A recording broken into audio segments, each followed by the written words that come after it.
भारत ने मात्र 16 minute 15 second में रचा इतिहास। अब मात्र 96 मिली सेकंड में चांद पर खेल करेगा इसरो। चांद पर हार्ड क्रैश या फेल होने की कोई गुंजाइश नहीं, क्योंकि सामने आ चुका है चंद्रयान 3 पर इसरो का पूरा प्लान, जिसे देख खुद नासा भी कर रहा है इसरो को सलाम। इधर चंद्रयान 3 की लॉन्चिंग को देख कई देश कर रहे भारत की तारीफ। दोस्तों, आखिरकार लंबे इंतजार के बाद आखिरकार चंद्रयान 3 की जबरदस्त लॉन्चिंग हुई और इस चंद्र मिशन ने मात्र 16 मिनट 15 सेकंड में बड़ी कामयाबी हासिल करते हुए खुद को सफलतापूर्वक अंतरिक्ष की कक्षा में स्थापित कर लिया। फ्रांस में पीएम मोदी ने भी इस लॉन्चिंग को ऐतिहासिक बताया, तो वहीं नासा इस मिशन की सफलता के लिए कामना करता नजर आ रहा है। तो वहीं चीन और पाकिस्तान इसरो की कामयाबी को देख जलते नजर आए। दोस्तों, हम आपको बताएंगे कि भारत के चंद्रयान 3 की लॉन्चिंग से किन देशों से क्या संदेश भारत को मिले हैं।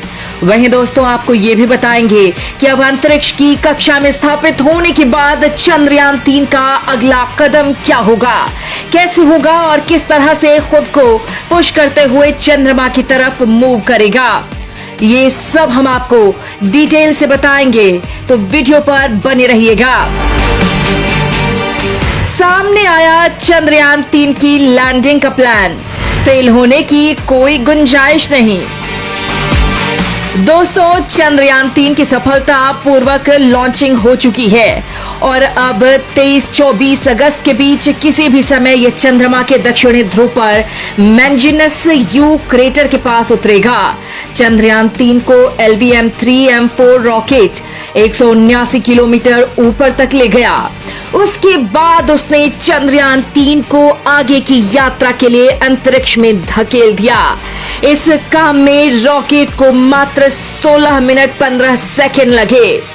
इस बार चंद्रयान 3 को LVM-3 रॉकेट ने जिस ऑर्बिट में छोड़ा है वो 170 × 36,500 किलोमीटर वाली अंडाकार जियोसिंक्रोनस ट्रांसफर ऑर्बिट GTO है।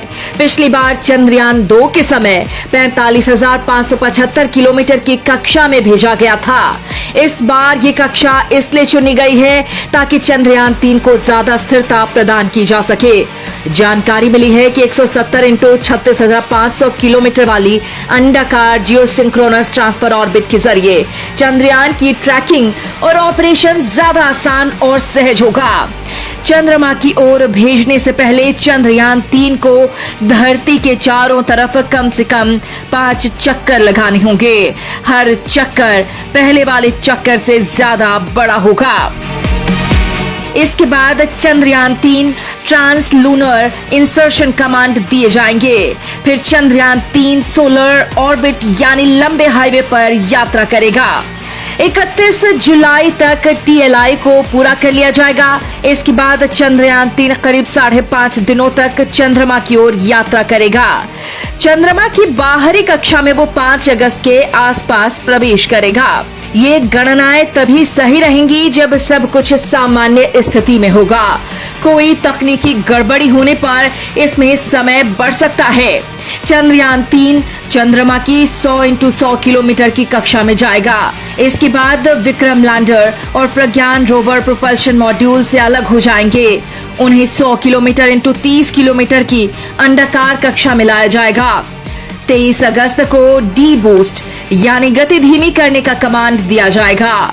इसके बाद चंद्रयान 3 चंद्रमा की सतह पर उतरना शुरू करेगा। इस बार विक्रम लैंडर में चारों पैरों की ताकत को बढ़ाया गया है।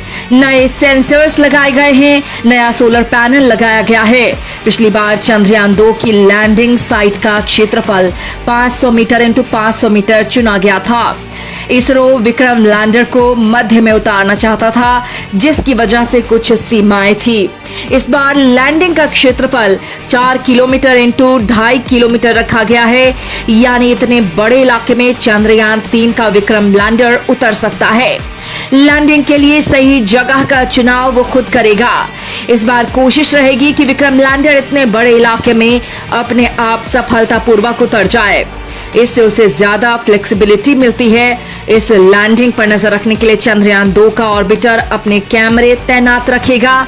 साथ ही उसने ही इस बार की लैंडिंग साइट खोजने में मदद की है। विक्रम लैंडर के इंजन पिछली बार से ज्यादा ताकतवर हैं। पिछली बार जो गलतियां हुई थी उसमें सबसे बड़ी वजहों में से एक था कैमरा, जो आखिरी चरण में एक्टिव हुआ था, इसलिए इस बार उसे भी सुधारा गया है। इस दौरान विक्रम लैंडर के सेंसर्स गलतियां कम से कम करेंगे, उन्हें तत्काल सुधारेंगे। इन गलतियों को सुधारने के लिए विक्रम के पास 96 मिलीसेकंड का समय होगा, इसलिए इस बार विक्रम लैंडर में ज्यादा ट्रैकिंग, टेलीमेट्री और कमांड एंटीना लगाए गए हैं, यानी गलती की संभावना ना के बराबर है। चांद पर लैंडिंग के बाद आएगा गोल्डन वीक। मात्र 14 दिन में ही खोजे जाएंगे अनसुलझे रहस्य।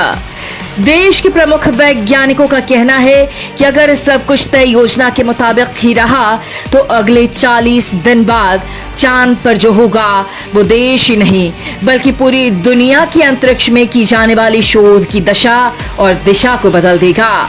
दरअसल भारत के मिशन चंद्रयान 3 को चांद की जिस जगह पर उतारा जा रहा है वहां पर अब तक किसी को भी सफलता नहीं मिली है।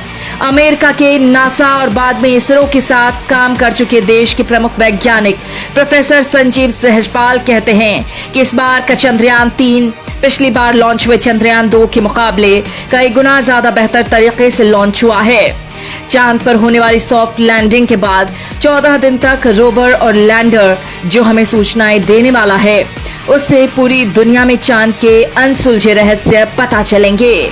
लैंडर के साथ ही चांद की सतह पर उतरने वाले रोवर अपने पहियों वाले उपकरण के साथ वहां की सतह की पूरी जानकारी इसरो के वैज्ञानिकों को देना शुरू कर देगा।